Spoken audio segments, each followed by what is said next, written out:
Hola, Dios les bendiga. Hoy vamos a estudiar el capítulo número 14 de Primera de Samuel.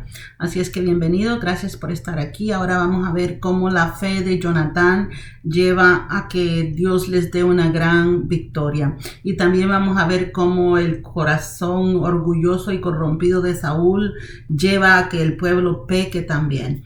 Así es que vamos a orar para poner este tiempo en las manos de nuestro Dios. Oramos. Padre, te damos gracias, Señor, bendecimos tu santo nombre. Padre, a ti y solamente a ti te damos toda la honra y toda la gloria, bendito Padre. Gracias por la oportunidad que tenemos de estar aquí reunidos, Señor, para escuchar tu palabra, para leer tu palabra, Señor.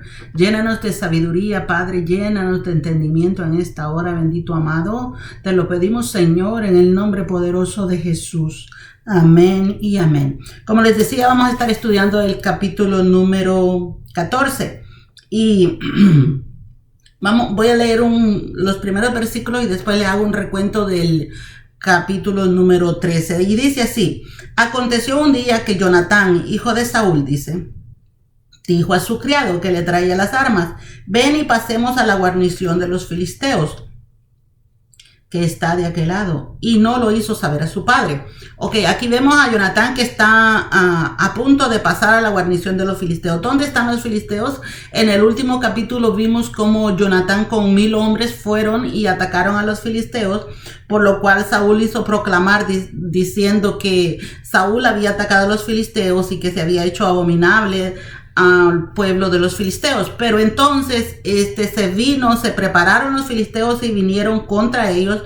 Ahora los filisteos estaban en Mixmas, que era donde estaba Saúl, y ellos pues están ahora en Gabaa de Benjamín. Así es que están rodeados. Los últimos versículos que vimos es que el pueblo, asustado por esta gran multitud de filisteos que venía contra ellos, dice que se escondieron en hoyos, en cuevas, en peñascos, donde pudieron esconderse, y aún unos todavía se cruzaron el río huyendo de los filisteos. Entonces todavía estamos en esta situación. No se sabe en realidad cuántos días habían pasado, pero los filisteos siguen en el mismo lugar y pues Saúl también sigue en el mismo lugar, y vemos a un Jonatán que toma la decisión de pasar a los filisteos, pero dice que solo le dijo a su paje de armas.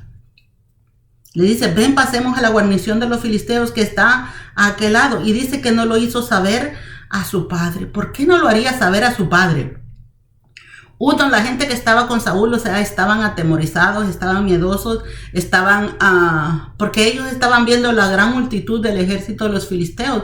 La palabra nos dice que eran incontables, que era como la arena de la orilla del mar. O sea, no se podía contar esta gran multitud de filisteos.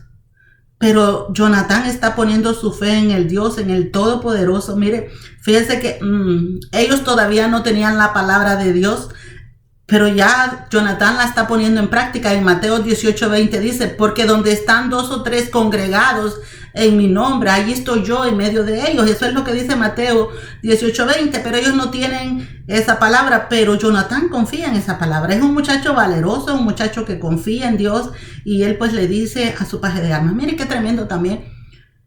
Este paje de armas no tiene nombre. La Biblia no le puso nombre. Pero más sin embargo es una persona también a la cual debemos admirar, porque él no se le opuso a Jonatán. Así es que a este hombre, que aunque no tiene nombre, es una persona que también confía en Dios. Dice el versículo 2: y Saúl se hallaba, dice, en el extremo de Gabaa, debajo de un granado que hay en Migrón. Y la gente que estaba con él, dice, era como 600 hombres. O sea, el ejército que tenía Saúl con él eran 600 hombres. Jonatán solamente andaba a un hombre. Dice el 3: y Ahías, hijo de Ahitob, hermano de Icabod, hijo de Finés, hijo de Eli, dice, sacerdote de Jehová en Silo, llevaba el efod, dice, y no sabía el pueblo que Jonatán se hubiese ido. Aquí en estos 2 versículos nos dicen dónde estaba Saúl, cuál era la postura que tenía Saúl. Estaban en tiempos de guerra, donde los filisteos los tenían rodeados, y Saúl estaba sentado, estaba debajo de un árbol con los 600 hombres. Miren, a veces el enemigo nos ataca, a veces el enemigo nos atribula y nosotros nos quedamos sentados, nos quedamos quietos. Nosotros debemos de ser como Jonatán, o sea, accionar y reaccionar y buscar a Dios y clamar a Dios.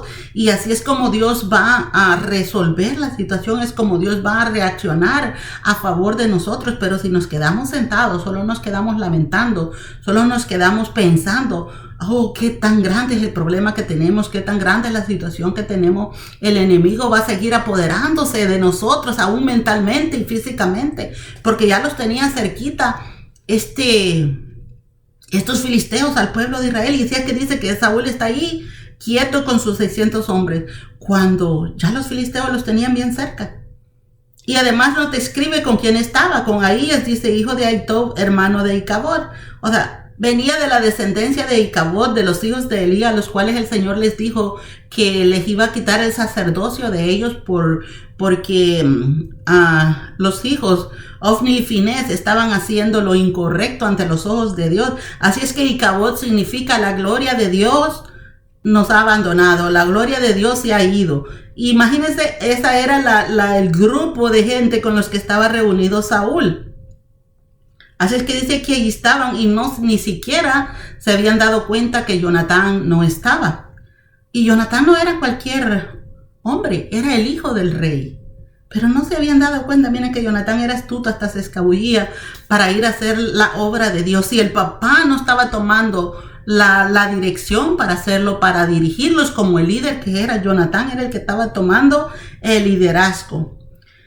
Dice el 4. Y entre los desfiladeros por donde Jonatán procuraba pasar, dice, a la guarnición de los filisteos había, dice, un peñasco agudo de un lado y otro, dice, del otro lado. El uno se llamaba Boses y el otro Sene. Boses significa algo que brilla y Sene significa arbusto con espinas. No eran unos lugares cómodos para caminar, pero allí en medio de ellos o subiéndolos ellos, Jonatán va a pasar. Dice el 5. Uno de los peñascos, dice, estaba situado al norte de Mixmas y el otro al sur de Gabaa. Dijo pues Jonatán a su paje de armas, ven, pasemos a la guarnición de estos incircuncisos, quizás, dice, haga algo Jehová por nosotros, pues no es difícil para Jehová salvar con muchos o salvar con pocos. Y su paje de armas le respondió, haz todo lo que tienes en tu corazón, ve pues, le dice, aquí estoy contigo a tu voluntad. ¿Sí ven cómo les digo que este paje de armas, aunque no tenía nombre, que solamente lo mencionan como paje de armas, era un hombre de fe también? Miren, no puso a Jonatán diciéndole, no, es que los filisteos son más fuertes, los filisteos son más poderosos, tú y yo solo somos dos, solamente tú andas armas, yo soy el que te las anda acarreando, pero tú eres el que la usa. Fíjense que no le dijo así. Le dijo, ve, pues aquí estoy contigo a tu voluntad. Y ese es con el tipo de gente que nosotros tenemos que unirnos, con el tipo de gente que debemos andar, con aquella gente que tienen confianza en Dios y en lo que nosotros hacemos o en lo que podemos hacer con la ayuda de Dios. Así es que le dice, vamos, pasemos al otro lado. Así es que, dice el 8, dijo entonces Jonatán, vamos a pasar, dice, a esos hombres y nos mostraremos a ellos. Oh, pero en el versículo 6 hay algo importante. Dice, dijo Jonatán a su paje de armas, ven, pasemos a la guarnición de estos incircuncisos. Cuando él dice incircuncisos, se refería a un pueblo que no tenía pacto con Dios, se refería a un pueblo que no era de Dios, se refería a un pueblo que era enemigo de Dios. Pasemos, dice, a estos incircuncisos. A través de la circuncisión física en el Antiguo Testamento se establecía el pacto con Dios, con los que le querían servir a Dios. Así es que dice también Jonatán, quizá haga algo Jehová por nosotros, pues no es difícil para Jehová salvar con muchos o con pocos. Dios puede hacer la salvación como Él quiera, con muchos o con pocos. En el capítulo anterior lo vimos como Jonatán va y se mete al campamento de los filisteos y con 1000 hombres él obtiene la victoria porque Dios se la dio. Eran poquitos ellos en comparación a la gran multitud que tenían los filisteos. Además, ellos no tenían armas. Nos dijo en el capítulo anterior que solamente Jonatán y Saúl eran los que andaban espada, los demás no. Pero Jonatán tiene una fe increíble en el Todopoderoso, una fe que le hace falta a Saúl como líder.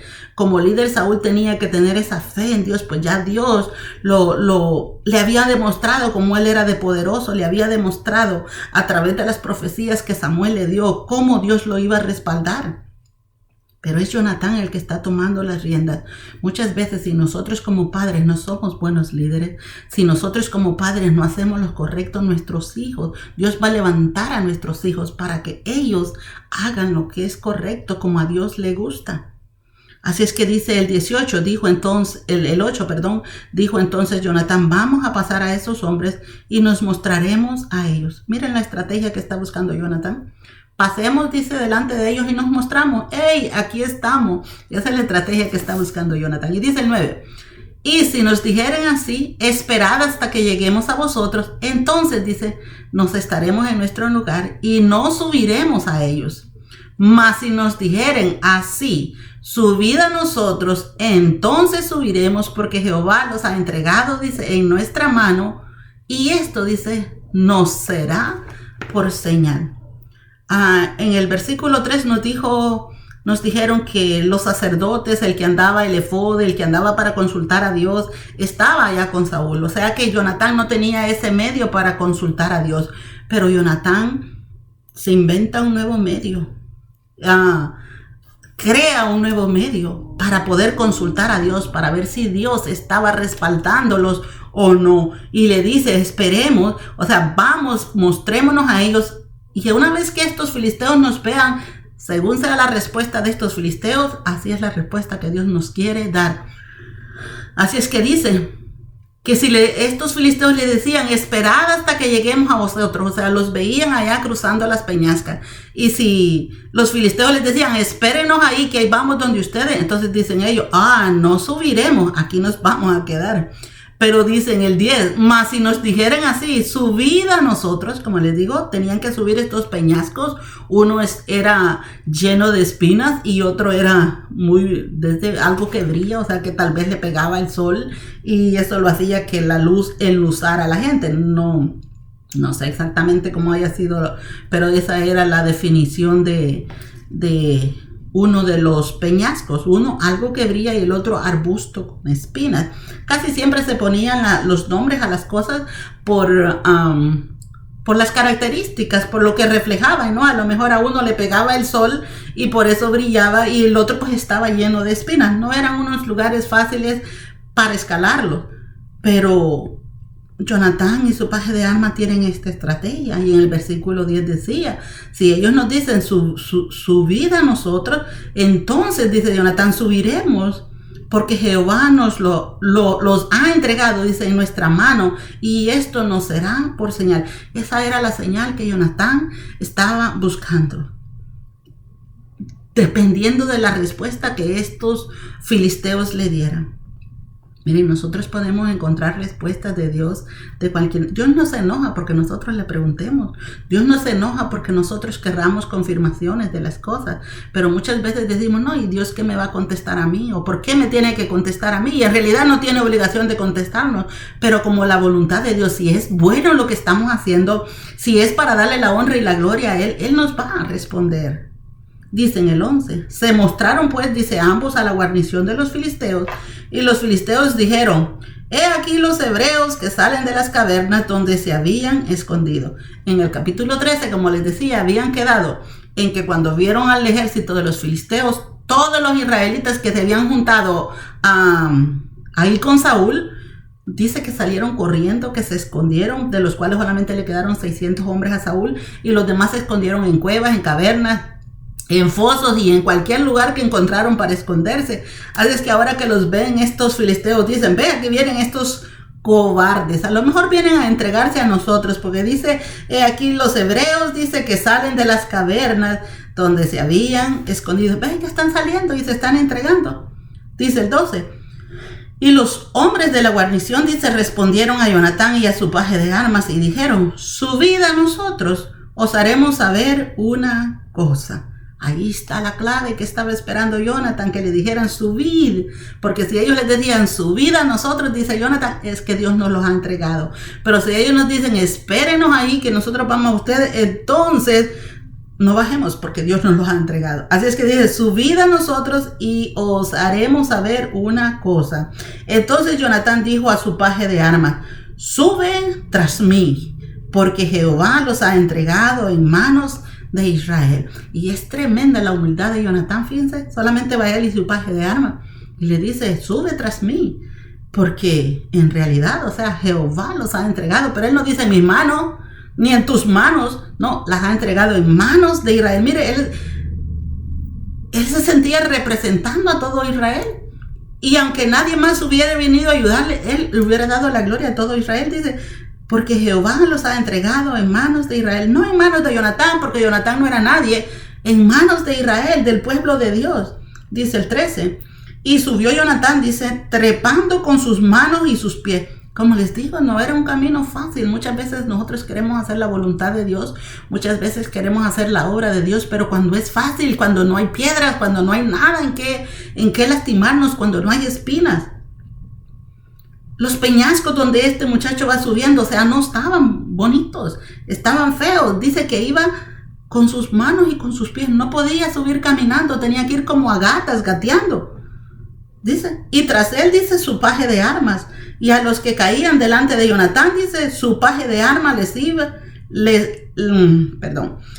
y los que caían delante de Jonatán, su paje de armas que iba tras él, dice, los mataba. Jonatán le daba el primer golpe y el paje de armas los terminaba de matar. Y fue esta primera matanza, dice, que hicieron Jonatán y su paje de armas como 20 hombres en el espacio de una media yugada de tierra. 20 hombres bien armados, bien preparados para la guerra.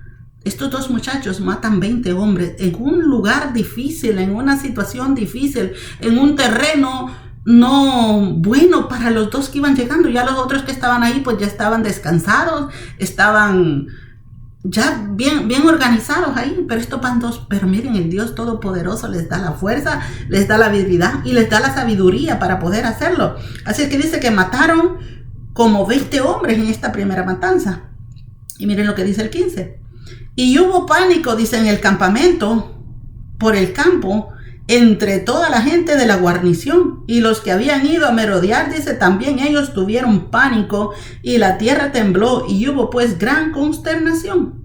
Dice que hubo pánico en todo el campamento de los filisteos, que aún hasta los que habían ido a merodear, acordémonos que habían armado 3 campañas para que fueran a merodear, para que fueran a investigar cómo era que estaban los israelitas, cómo estaban de preparados para después caerles al ataque.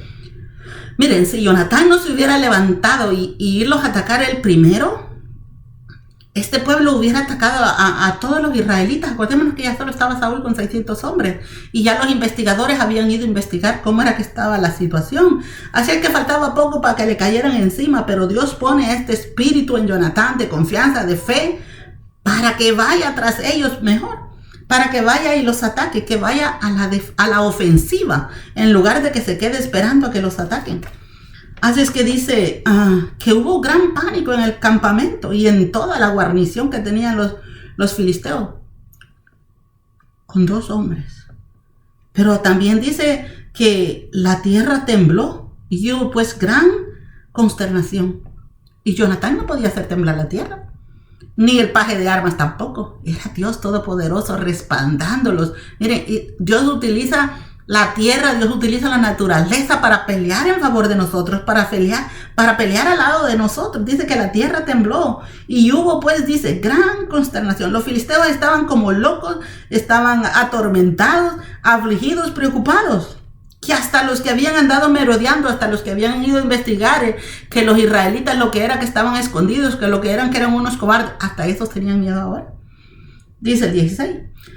Y los centinelas de Saúl, dice, vieron desde Gabaa de Benjamín como la multitud estaba turbada e iba de un lado a otro y era deshecha. Los reyes acostumbraban a tener centinelas, unas personas que estaban vigilando en el camino para ver qué era lo que pasaba a los alrededores y así que cualquier ataque, cualquier situación no los fuera a agarrar de sorpresa. Así es que estaban unos centinelas, dice, los cuales vieron la consternación allá, que la pudieron ver, dice, hasta ahí donde estaban, a donde estaban ellos en Gabaa. Y entonces dice que veían que la multitud estaba turbada y que iba de un lado a otro y era deshecha. La multitud de los filisteos estaba turbada, iba de un lado a otro y era deshecha, era destruida. Todavía solamente estaban dos guerreros de Israel allá, y de ahí era todo puro filisteo. Dice el 17. Entonces Saúl dijo al pueblo que estaba con él: pasad ahora revista y ved quién se ha ido de los nuestros. Así es que pasaron revista y he aquí que faltaba Jonatán, dice, y su paje de armas. Dice Saúl, o sea, ¿cómo es que estos filisteos están consternados? ¿Cómo es que estos filisteos están perdiendo el control? ¿Cómo puede ser? ¿Quién se ha ido? Y empieza a investigar y ahí se da cuenta que falta su hijo. No se había fijado que su hijo no estaba. Como les digo, Jonatán era una persona importante, alguien principal. Imagínense el cuidado que tenía este padre de su hijo. Estaban rodeados por el enemigo, a punto de ser atacados. A él no le interesa dónde está su hijo. Y si no le interesa dónde está su hijo, menos le importaba dónde estaba el pueblo, cómo estaba el pueblo. Así es que dice, hasta ese momento investiga y se da cuenta que falta Jonatán y su paje de armas. Dice el 18. Y Saúl dijo a Ahías: traed el arca de Dios, dice, porque el arca de Dios estaba entonces, dice, con los hijos de Israel. Pero aconteció que mientras aún hablaba Saúl con el sacerdote, dice, el alboroto que había en el campamento de los filisteos aumentaba e iba creciendo en gran manera. Entonces dijo Saúl al sacerdote: detén tu mano. En el 18 no le dice Saúl a Ahías, que era el sacerdote de los que nos describieron allá en el versículo 3. Que tenían el efod, que tenían para consultar a Dios, para hablar con Dios, para pedir direcciones a Dios. Entonces viene Saúl y le dice: ven, trae el arca, acerca el arca, hablemos con Dios. Pero dice que mientras él se iba acercando, que mientras iban a empezar, se oía el alboroto en el campamento de los filisteos. Se oía que la guerra arreciaba en el campamento de los filisteos, que los filisteos estaban destruyéndose. Y entonces dice Saúl, le dice al sacerdote: para tu mano. O sea, como quien dice, ya no necesitamos consultar a Dios. Ya estamos venciendo a los filisteos sin movernos. Ya los filisteos están siendo atacados. Ya no necesitamos a Dios. Mire, y ese es uno de los errores más grandes que podemos cometer. Que cuando vemos que estamos obteniendo la victoria en algo, que cuando estamos saliendo adelante de alguna situación difícil que hayamos estado pasando, y que descuidemos nuestra relación con Dios, que nos olvidemos de seguir clamando a Dios como lo hacíamos al principio. Porque Saúl dijo: no, pues ya los filisteos ya están locos ellos solitos, ya no necesitamos consultar a Dios. Así es que le dice: detén tu mano. O sea, ya no consultes a Dios. Cuidémonos de caer en ese error, de que clamamos a Dios cuando tenemos a alguien enfermo, clamamos a Dios cuando tenemos una necesidad, clamamos a Dios cuando estamos en aprieto, pero una vez que Dios nos liberta, una vez que Dios nos da la victoria, nos olvidamos de Dios y volvemos a caer en un estado pasivo, como que no necesitamos a Dios. Cuidado que caigamos en esa situación como estaba cayendo Saúl.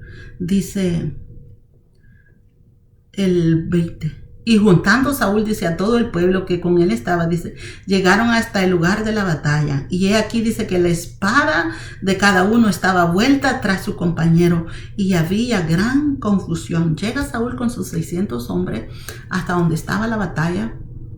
Y cuando llegan, dice que los ve que cada uno estaba puesta su espada contra su compañero. Los filisteos estaban matando unos contra otros, entre ellos mismos, porque todavía solamente estaba Jonatán y el paje de armas allá. Miren, es tremendo el Señor cómo toma el control de las situaciones. Miren, por más difíciles que se vean, no debemos de atemorizarnos, porque Dios es el Rey de Reyes, Señor de Señores, y Él tiene el control de todo. Él tiene el control hasta del enemigo. Así es que dice el 21, y los hebreos que habían estado, dice, con los filisteos de tiempo atrás, y habían venido con ellos de los alrededores, dice, al campamento, se pusieron también al lado de los israelitas que estaban con Saúl y con Jonatán. Había un grupo de desertores, un grupo de israelitas que se habían ido al lado de los filisteos. Mira, siempre hay un grupo de gente que se va al mejor postor, que se va al más empoderado. Estos hebreos eran uno de ellos, puestos que se habían ido, dice, a vivir con los filisteos. Y en este ataque que venían a hacer en contra de Israel, ellos venían para pelear en contra de Israel. Pero al ver que los filisteos estaban siendo atacados, deciden cambiarse al ejército de Saúl y de Jonatán. Dice el 22. Asimismo, todos los israelitas que se habían escondido, dice, en el monte de Efraín, oyendo que los filisteos huían, dice, también ellos los persiguieron en aquella batalla. Los que se habían escondido en el capítulo 13 todavía seguían escondidos, dice. Pero una vez que vieron que los filisteos iban huyendo, entonces también ellos salieron a dar el apoyo. Todo el pueblo de Israel se había escondido, excepto por esos 600 hombres que quedaron siguiendo a Saúl. Pero ahora que los filisteos están siendo vencidos, vienen estos otra vez. Mire, así encontramos grupos de gente en nuestro caminar, que cuando las cosas se ponen difíciles nos abandonan. Habían abandonado a Saúl, lo habían dejado a su suerte ahí. Pero ahora que ven que las cosas están yendo bien, vienen otra vez a dar su apoyo. Así hay mucha gente. Cuando estamos en las buenas, están con nosotros, pero cuando vienen las malas, nos dejan solos. Por eso debemos de, ¿cómo les voy a decir? Por eso debemos de apreciar, de valorar aquel que es como nuestro paje de armas. Aquel que es como este paje de armas que le dijo a Jonatán, haz lo que esté en tu corazón. Dice, porque yo voy contigo, yo estoy aquí a tu voluntad. Miren, ese es el tipo de gente con el cual nos debemos de juntar. No juntarnos con gente de renombre, porque muchas veces la gente de renombre es la pura pantalla. Solamente tienen la fachada buena, pero a la hora de la tribulación, a la hora de la situación difícil, nos dejan, nos abandonan. Así es que dice, en el 23 dice, así salvó Jehová a Israel aquel día. Y llegó la batalla, dice, hasta Bet-Aven. Así salvó Jehová. Eso es lo importante. ¿Quién es el que salvó? Jehová. No fue Jonatán ni su paje de armas, como les digo, solo eran dos. Pero así salvó Jehová. Que reconozcamos que las victorias no son nuestras, que las victorias nos las ha dado Dios. Dice, así salvó Jehová a Israel aquel día. Y llegó la batalla, dice, hasta Bet-Aven. Bet-Aven significaba casa de ídolos, casa de pecado. Y Betel significa casa de Dios, o sea, se parece. Betel y Bet-Aven era casa de ídolos. Hasta allá, dice, los llevó a los filisteos acorralados. La batalla llegó hasta allá, dice el 24. Pero los hombres de Israel, dice, fueron puestos en apuro aquel día, porque Saúl había juramentado al pueblo diciendo, cualquiera que coma pan antes de caer la noche, dice, antes de que haya tomado venganza de mis enemigos, sea maldito. Y todo el pueblo, dice, no había probado pan. Viene Saúl con sus malas direcciones, juramenta al pueblo, le dice al pueblo que no coma. Fíjense, en tiempo de guerra, Saúl estaba diciéndole al pueblo que no comiera y que nadie probara alimento hasta que todos los enemigos fueran destruidos. Saúl de verdad que no tenía nada de sabiduría, no tenía nada de entendimiento. Él solo hablaba por el orgullo, por el capricho. Él lo que quería era... y miren cómo dice, lo que quería es que su gloria fuera exaltada, que él fuera reconocido. Porque dice que nadie coma hasta que haya tomado venganza, dice, de mis enemigos. Él no dice de los enemigos de Dios, él no dice de los enemigos del pueblo de Israel, no, de mis enemigos, o sea, porque yo soy el rey, a mí es que me han atacado, yo soy el importante, contra mí es que están. Fíjense qué tremendo, es que nosotros tomemos esa actitud, que empecemos en realidad a ver que todo gira a nuestro alrededor, como que nosotros somos los importantes. Y dice que puso en aprieto a la gente, porque están en batalla, están en tribulación, y les prohíbe comer. Les prohíbe comer. Miren, el ayuno es bueno, es importante el ayuno, pero no debe de ser obligado. También hay ciertos tiempos en los que se debe de hacer el ayuno. A Jesucristo le preguntaron, ¿por qué los que andan contigo no ayunan? Y él les dijo, no, porque aquí está el esposo, pero va a llegar el día que ellos van a tener que ayunar. O sea, hay un momento en que tenemos que ayunar, prepararnos para la futura batalla, pero no ponernos a ayunar en medio ahí de la tribulación como estaban ellos. O sea, que no comieran cuando están guerreando, cuando están peleando. Así es que este Saúl hace una gran atrocidad trayendo a este pueblo con esta ordenanza que le da, ordenanza de hombres. Dice el 25. Y todo el pueblo, dice, llegó a un bosque donde había miel, dice, en la superficie del campo. Entró pues, dice, el pueblo al bosque, y he aquí que la miel corría, pero no hubo quien hiciera llegar, dice, su mano a su boca, porque el pueblo temía el juramento. Fíjense qué tremendo. Miren, una cosa es tener hambre sin ver comida. Y otra cosa es tener hambre y que la comida sea puesta enfrente de nosotros. Así está esta gente, teniendo una gran necesidad y no puede comer por lo que les había dicho Saúl, por lo que Saúl había sacado en este tiempo de dificultad.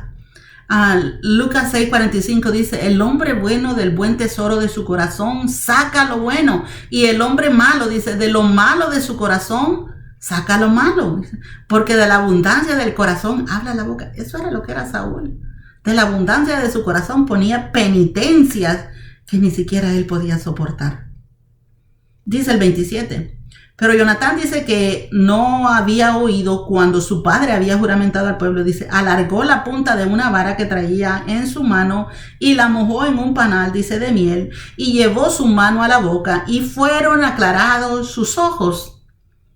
Entonces, dice, habló uno del pueblo diciendo, tu padre ha hecho jurar solemnemente al pueblo diciendo, maldito sea el hombre que tome hoy alimento. Y el pueblo, dice, desfallecía. Jonatán no había escuchado lo que su papá había dicho. Así es que él alarga su mano, dice, prueba la miel, y dice que sus ojos son aclarados.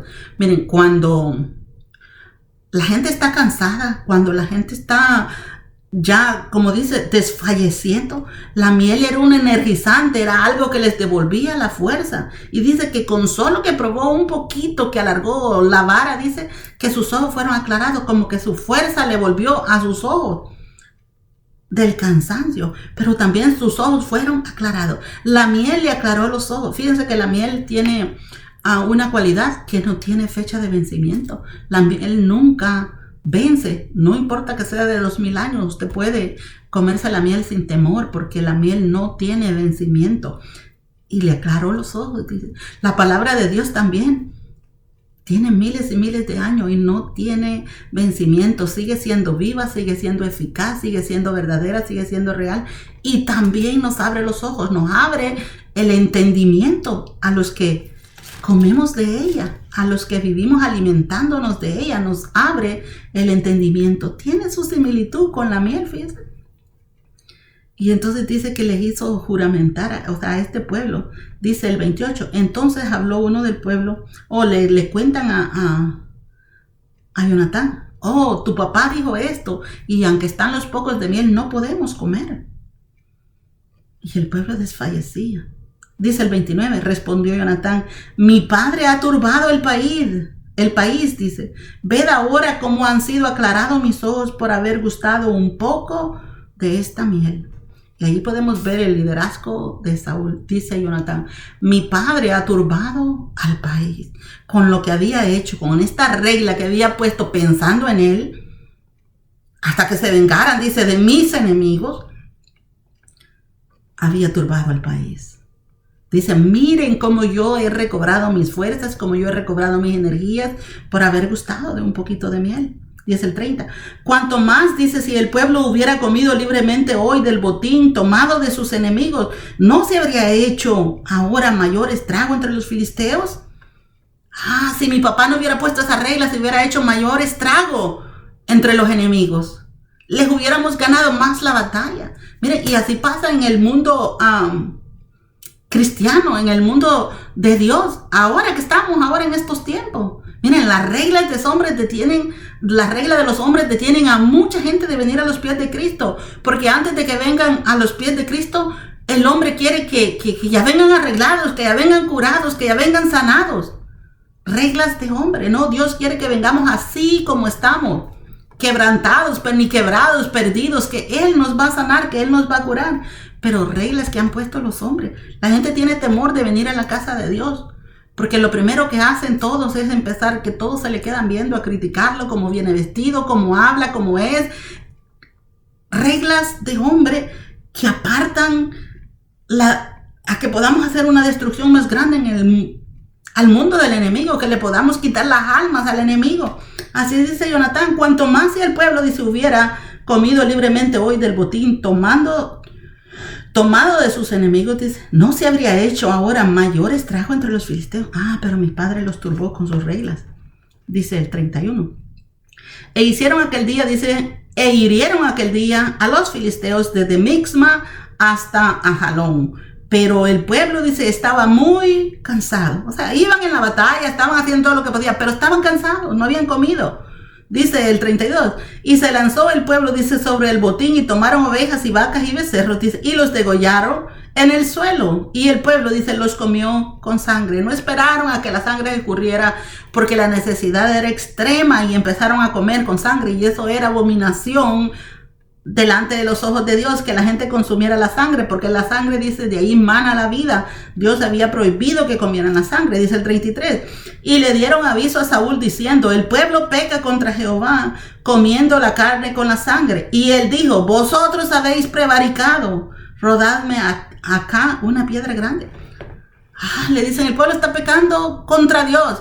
Y lo que Saúl dice, el pueblo ha prevaricado. ¿Y cómo empezamos a echarle la culpa a los demás, no? Es por tu falta, es por tu culpa, es por tu desobediencia que estás prevaricando. Fíjense, Saúl no reconoce que él era el que había orillado a este pueblo a esta situación. Que él era el que los había llevado a pecar. Y ahí podemos ver el mal liderazgo de alguien, ¿no? Cuando no aceptan sus errores, cuando no aceptan sus equivocaciones, porque un mal líder para él siempre está en lo correcto, él nunca se equivoca. Mire, un buen líder sabe reconocer sus errores, sabe reconocer que se equivoca también porque es humano. Pero Saúl no es un buen líder. Dice el 34, además dijo Saúl, esparcíos por el pueblo y decirles que me traigan cada uno su vaca y cada cual su oveja, dice, degolladlas aquí y comed y no pequéis contra Jehová comiendo la carne con la sangre. Y trajo todo el pueblo, dice, cada cual por su mano su vaca aquella noche y las degollaron allí. Él pudo cambiar el mandato, porque era mandato de él. Él cambia el mandato, ahora le dice, vengan a comer. Todavía no han eliminado a todos los enemigos de Saúl. Pero él les dice, ahora traigan, para que no prevariquen con Jehová. A veces queremos enmendar las cosas de una manera, pero no esta es la correcta, porque él tenía que pedir perdón, él tenía que clamar a Dios y pedirle perdón a Dios por el mal liderazgo que él estaba dando. Dice el 35, y edificó Saúl, dice, altar a Jehová. Dice, altar fue el primero que edificó a Jehová, y dijo Saúl, descendamos, dice, de noche contra los filisteos, y los saquearemos, dice, hasta la mañana, y no dejaremos de ellos ninguno. Y ellos dijeron, haz lo que bien te pareciere. Dijo luego el sacerdote, acerquémonos aquí a Dios. Comen, ¿no? Agarran fuerza y viene Saúl. Saúl está con ese deseo de recibir gloria, con ese deseo de recibir la honra, y dice, bueno, ahora ya comieron, ahora dice, descendamos contra los filisteos toda la noche y acerquémonos a ellos, dice, hasta que los destruyamos a todos, hasta la mañana. No dejaremos ninguno, dice, como les digo, Saúl quiere recibir gloria también, no dejaremos a ninguno, dice. Así es que le dice la demás gente, haz como bien te pareciere. Fíjense la respuesta que el pueblo le da, haz como bien te pareciere, haz lo que tú quieras. Y entonces dice que vino el sacerdote y le dijo, acerquémonos aquí a Dios. O sea, preguntémosle a Dios si Él quiere que sigamos detrás de los filisteos. Y dice el 37, y Saúl consultó a Dios, ¿descenderé tras los filisteos? ¿Los entregarás en manos de Israel? Mas Jehová no le dio respuesta aquel día. Dios estaba enojado con Saúl. No le dio respuesta y no le quiso contestar nada. Dice el 38. Entonces dijo Saúl, venid acá todos los principales del pueblo y sabed y ved en qué ha consistido este pecado. Hay un pecado, dice Saúl. Por eso es que el Señor no contesta. Pero él no analiza que él puede ser el del error. O sea, vengan y veamos a ver quién es el que ha pecado. Entonces dice el 39. Porque vive Jehová, dice, que salva, dice, a Israel, que aunque fuere en Jonatán, mi hijo, dice, de seguro morirá. O sea, que aunque sea Jonatán el que haya pecado, seguro morirá. Y no hubo, dice, en todo el pueblo quien le respondiese. Todo el mundo se quedó callado. Ya la mayoría del pueblo sabía que Jonatán había comido bien. Así es que se quedaron callados. Nadie dijo nada. Dice el 40. Dijo luego a todo Israel: vosotros, dice, estaréis a un lado, y yo y Jonatán mi hijo, dice, estaremos al otro lado. Y el pueblo respondió a Saúl: haz lo que bien te pareciere. El pueblo no le está poniendo objeción en nada a Saúl. Haz lo que bien te pareciere, lo que tú quieras hacer está bien. Mira, el 41 dice: entonces dijo Saúl a Jehová, Dios de Israel: da suerte perfecta. Y la suerte, dice, cayó sobre Jonatán y Saúl, y el pueblo salió libre. Saúl esperaba que el pueblo fuera condenado, que el pueblo fuera hallado culpable, porque pues habían comido carne también. Pero no, dice que la suerte cayó entre él y Jonatán. Así que dice el 43. Entonces Saúl dijo a Jonatán: declárame lo que has hecho. Y Jonatán, dice, se lo declaró y le dijo: ciertamente gusté un poco de miel con la punta de la vara que traía en mi mano, y he de morir. O sea, qué tremendo, ¿no es que nosotros los padres les sirvamos de estorbo a nuestros hijos? Eso era lo que estaba haciendo Saúl. Dice Jonatán: sí, ciertamente, yo probé un poquito de miel y he de morir por eso. O sea, ¿había pecado en eso? Si tú no hubieras proclamado esas palabras de maldición para que comiera algo, no hubiera habido ningún problema. O sea, le dice Jonatán: y he de morir por eso. Fíjense lo que le responde Saúl. Como les digo, a Saúl le importa su orgullo, su honra. No le importa ni siquiera a su hijo, dice el 44. Y Saúl respondió: asimismo me haga Dios y aún me añada, que sin duda morirás, Jonatán. Jonatán había empezado a quitarle la gloria a Saúl, a quitarle la honra, a que él era el que tomaba las decisiones de ataque. Dice: no, ciertamente morirás. Miren, le servía mejor eliminado que estar con él, porque otro padre hubiera sido, cae de rodillas ahí y empieza a clamar: Señor, perdona a mi hijo, él no tuvo culpa, yo fui el que hice este mandamiento, yo fui el que hice este mandato, yo fui el que ordené que nadie comiera, pero él no estaba aquí. Miren, Saúl no viene y defiende a su hijo, ni clama por su hijo. No, le dice: sin duda morirás, le dice. Viene el 45. Entonces el pueblo dijo a Saúl: ¿ha de morir Jonatán, el que ha hecho esta grande salvación en Israel? No será así. Vive Jehová, dice, que no ha de caer ni un cabello de su cabeza en tierra, pues que ha actuado hoy con Dios. Así el pueblo, dice, libró de morir a Jonatán. ¿Sí se acuerdan cómo estaba el pueblo? Diciéndole: haz lo que bien te pareciere, haz lo que bien te pareciere. Pero ahora el pueblo se levantó en favor de Jonatán y reconoce que si no hubiera sido por Jonatán, esa liberación no hubiera llegado. Si él no hubiera decidido ponerse a la orden de ir a la batalla, aunque la batalla se veía perdida, si él no hubiera tenido fe, o sea, esa batalla no lo hubieran liberado. Y ellos lo reconocen, dice, el que ha hecho tan grande salvación en Israel, dice, pues que ha actuado con Dios. O sea, él no actuó solo, él actuó con Dios, porque él solito no hubiera podido ganar esta batalla. Y ha de morir, dice, no, dicen ellos. Así es que dice que todo el pueblo se levantó y le dice: ni siquiera va a caer un cabello de Jonatán. Y así, dice, el pueblo libró de morir a Jonatán. Se pusieron en favor de Jonatán, porque el que tenía el error era Saúl. El que había cometido esta prevaricación era Saúl. No había sido Jonatán, él no había escuchado. Saúl era que estaba porque él quería recibir su honra, su orgullo y hacer lo que él se dijera. Miren, a veces los líderes, cuando no son ellos los que toman las decisiones correctas, cuando no son ellos los que dan los movimientos que se deben tomar correctamente, mire, cualquier motivo buscan para poder ellos sobresalir en algo que no tuvieron nada que ver. Así estaba Saúl. Dice el 46. Y Saúl dejó de seguir, dice, a los filisteos, y los filisteos se fueron a su lugar después de haber tomado, dice, posesión del reinado de Saúl. Dice: Saúl hizo guerra a todos los enemigos en derredor, contra Moab, contra los hijos de Amón, contra Edom, contra los reyes de Soba y contra los filisteos, y a donde quiera, dice, que se volvía era vencedor. De ahí, de ese momento en adelante, Saúl empieza a dar batalla, a dar guerra, a recuperar sus tierras, porque ya estos pueblos les habían quitado tierras que el pueblo de Israel, que Josué le había dado al pueblo de Israel, pero que ya las habían perdido porque esta gente los dominaba y perdían las tierras. Así es que ahora viene Saúl y ayuda otra vez a pelear contra estos pueblos y a adquirir sus tierras de nuevo. Dice que era vencedor. Dice el 48. Y reunió un ejército, dice, y derrotó a Amalek y libró a Israel, dice, de mano de los que los saqueaban.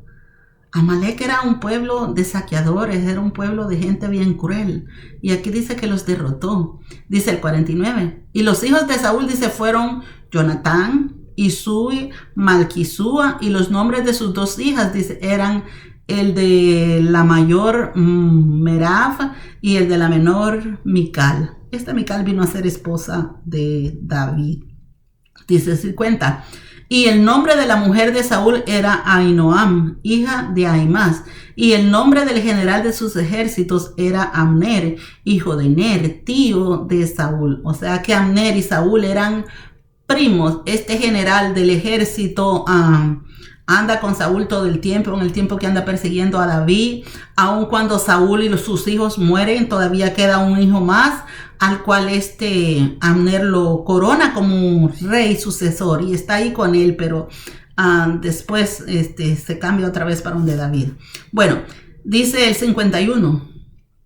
Porque Cis, dice, padre de Saúl, y Ner, padre de Abner, fueron hijos de Abiel. O sea, ahí nos describe el parentesco que tenía Saúl con Abner. Dice 52. Y hubo guerra encarnizada, dice, contra los filisteos todo el tiempo de Saúl. Miren, estos filisteos fueron tremendos durante todo el tiempo de Israel, durante todo el tiempo. Aún con los otros reyes, cuando se dividieron los reinos, los filisteos siguieron dando guerra también. Dice, y todo el que Saúl veía, dice que era hombre esforzado y apto para combatir, lo juntaba consigo. No juntaba a cualquiera. Saúl dice, todo hombre esforzado y apto para combatir. O sea, el que era buen guerrero, ese era el que él juntaba con él. Él quería andar un grupo de gente guerrera, valiente. Ya lo vimos anteriormente, ¿no? Que perdía la batalla y que lo iban dejando y que lo abandonaban y que lo dejaban solo. Ya no quería él que lo volvieran a dejar solo. Así es que bueno, eso es todo el capítulo 14. Es un capítulo grande, eran 52 versículos. Así es que vamos a orar para despedirnos y miremos estos personajes. Miremos la fe de Jonatán junto con la fe de el paje de armas. Y miremos también este liderazgo de Saúl. Aprendamos de los errores de Saúl para que nosotros no los cometamos en nuestra vida, porque todos somos líderes de alguna manera. Somos líderes ya sea que somos madres, ya sea que son padres, ya sea que son maestros, ya sea que son en un trabajo, en un empleo. Aprendamos a ser verdaderos líderes. O sea, sepamos dar la honra al que honra tiene o honra se merece. No la busquemos solo nosotros o no querramos sobresalir siempre nosotros, como lo quería hacer Saúl. Así es que oremos para que no te despidamos.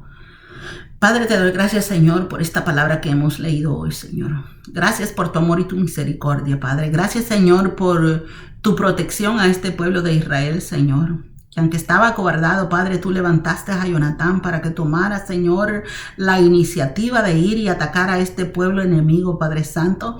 Así te pido yo, Señor, que levantes, Señor, a estos guerreros, Señor, creyentes en ti, Padre Santo, para que tomen la decisión de ir a la ofensiva, Padre, a rescatar las almas, a rescatar, Señor, aquel que está extraviado, aquel que está lastimado, Señor, aquel que está, Señor, por el momento apartado de ti, Padre, para que pueda volver a tus caminos, Señor, y que pueda volver a la libertad, Padre. Prepáranos, Señor, danos sabiduría y danos entendimiento para poder hacer tu voluntad, Padre Santo, tu voluntad, Señor, no la nuestra, sino la tuya, Señor. En el nombre poderoso de Jesús, yo te lo pido, Señor, y a ti, bendito Dios, te damos toda la honra y toda la gloria por los siglos de los siglos. Amén y amén. Bueno, muchas gracias, que el Señor les bendiga. Los espero para la próxima.